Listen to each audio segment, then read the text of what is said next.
오늘의 10분 말씀 역대하 24장 4절부터 16절입니다. 오늘 본문은 제사장 여호야다의 계획으로 왕 즉위식을 마친 이후에 어린 왕 요아스 왕의 선한 행적을 다룬 이야기입니다. 그리고 동시에 오늘 본문은 요아스 왕에게 가장 큰 영향을 준 여호야다 제사장의 죽는 모습을 성경은 다루고 있습니다. 오늘 본문을 통해 내 뜻을 성경 말씀에 두게 되면 분명히 하나님의 뜻을 발견하게 되고 우리 삶에 무너진 부분들이 보이게 된다라는 것을 말하고 있습니다. 나의 삶에 무너진 부분이 보이지 않는다라는 것은 내가 온전한 삶을 살고 있다든지 아니면 무너진 삶이 이제는 익숙해져서 그 무너진 삶이 기준이 되어버린 삶이 된 것입니다. 역대기는 이스라엘 백성들이 바벨론과 페르시아의 포로기에서 돌아와 정체성을 회복하기 위해 쓰여진 책입니다. 성경은 우리에게 오늘 본문을 통해 각자의 삶에 그리고 우리 공동체의 무너진 부분을 볼 수 있는 기본 방침을 알려주고 있습니다. 그것을 함께 발견하고 함께 무너진 곳을 세워가시는 저와 여러분 되시길 바랍니다. 눈으로는 여러분 성경에, 귀로는 저와 함께 본문을 관찰하겠습니다. 오늘 본문은 두 가지 이야기를 담고 있습니다. 첫 번째는 성전 보수입니다. 그리고 두 번째는 제사장 여호야다의 죽음입니다. 첫 번째 부분은 24장 4절서부터 14절입니다. 어린 왕 요아스는 분명 제사장 여호야다로부터 모세 오경 공부를 했을 것입니다. 그리고 그는 성전의 중요성을 깨달았을 것입니다. 그래서 4절에 요아스 왕이 하나님의 성전을 보수할 뜻을 세웠다라고 이야기를 합니다. 그리고 7절에 보시면 악녀 아달랴의 아들들로 인해 하나님의 성전과 기물들이 바알을 우상 숭배하기 위해 파괴되었다라고 파손되었음을 성경은 말하고 있습니다. 성전은 이스라엘 백성들의 정체성입니다. 성전이 그냥 무너져 있는 것을 방치하는 것은 그들의 무너진 정체성을 그냥 방치하는 것과 동일합니다. 그래서 5절에 요아스 왕은 레위 사람들을 중심으로 하나님의 성전을 보수할 돈을 거두라 명령합니다. 이것은 어떻게 보면 헌금이라기보다 세금에 가까운 명령이었습니다.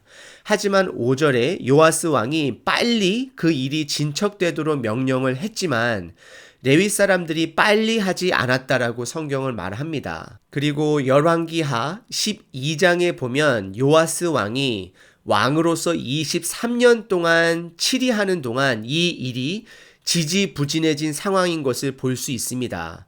오랫동안 일이 진척되지 않았던 것입니다. 그러자 6절에 대제사장 여호야다와 레위인들을 불러 확인하게 되고 8절에는 다른 방향을 제시합니다. 그것은 일단 출애굽기 30장 12절부터 16절에 나와 있는 1년에 한 번 모든 20세 넘은 성인들은 부자나 가난한 자나 동일한 금액 반세기를 내게 하는 성전 세법을 다시 한번 부활시킵니다. 그리고 요아스 왕은 성전세 또는 헌금을 걷는 함을 성전 문 앞에 두게 합니다. 그리고 그것을 중간 사람들을 안 거치고 바로 성전 헌금이 차게 되면 11절에 그것을 철저하게 관리하여 성전 세우는데 온전히 쓰이도록 하게 합니다. 그리고 12절에 그 돈은 중간 사람들을 거치지 않고 모든 돈을 성전 감독자에게 직접 전달하게 됩니다. 그리고 이것으로 인해 13절에 기술자들이 맡아서 수리하는 공사가 점점 진척되므로 하나님의 전을 이전 모양대로 견고하게 하니라 라고 성경은 말하고 있습니다. 여기서 저희들이 생각해 봐야 될 것은 다음과 같습니다. 첫 번째는 요아스 왕이 출애굽기 성전세를 찾아냈다라는 것은 모세 오경을 공부했다라는 것입니다.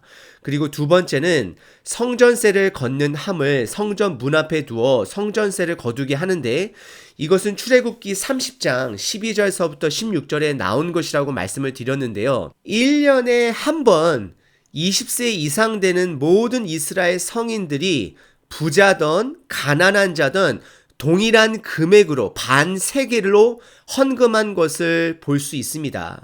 우리는 여기에서 가난한 자나 부자나 동일하게 무너진 곳을 보수해야 되는 의무가 있음을 지금 성경은 말하고 있고요. 성전 문 앞에 그 헌금함을 두었기 때문에 어떻게 보면 누가 얼마를 냈는지 때로는 안 냈는지 알 수 없는 자율로 맡겨졌던 것으로 보여집니다. 그리고 1년에 한 번만 내면 되는 것인데 10절에 보시게 되면 모든 방백들과 백성들이 기뻐하여 마치기까지 돈을 가져다가 궤에 던지니라 라고 성경은 말하면서 의무적인 반세겔뿐만 아니라 자원하는 마음으로 성전을 보수하기 위해 기쁜 마음으로 백성들이 한 마음으로 드린 것을 보게 됩니다. 우리들은 여기서 두 가지를 배우실 수 있습니다. 우리 삶의 무너진 곳을 세우기 위해서는 요아스 왕이 성전의 중요성과 출애굽기의 성전세를 알았던 것처럼 우리는 성경 말씀으로 우리 삶의 무너진 부분을 찾아낼 수 있는 것입니다. 말씀을 보지 않으면 무너진 곳을 볼 수 없다라는 것입니다.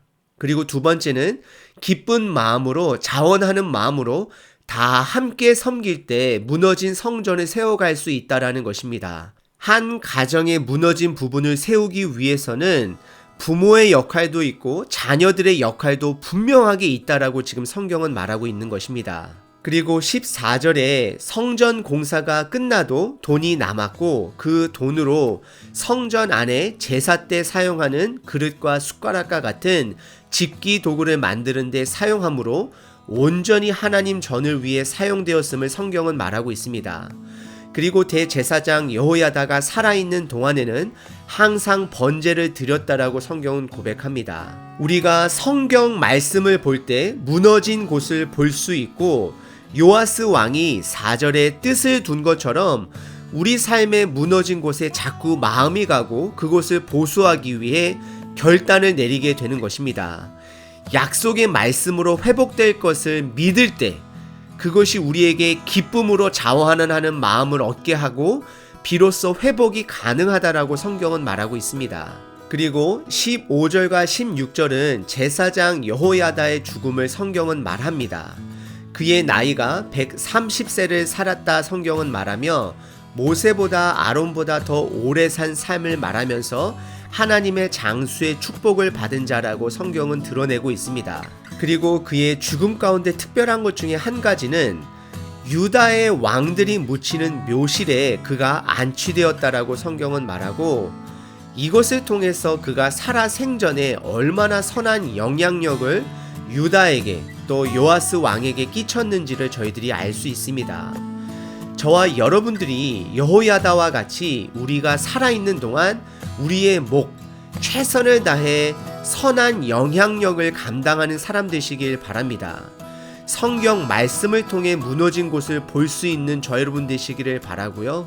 또 성경 말씀의 약속을 붙들고 회복하는 데 어려움이 있다 할지라도 혼자 그것을 감당하는 것이 아니라 주변 사람들과 함께 마음을 모아 기쁜 마음으로 자원하는 마음으로 하나하나 세워가시는 그러한 하루 되시길 바랍니다.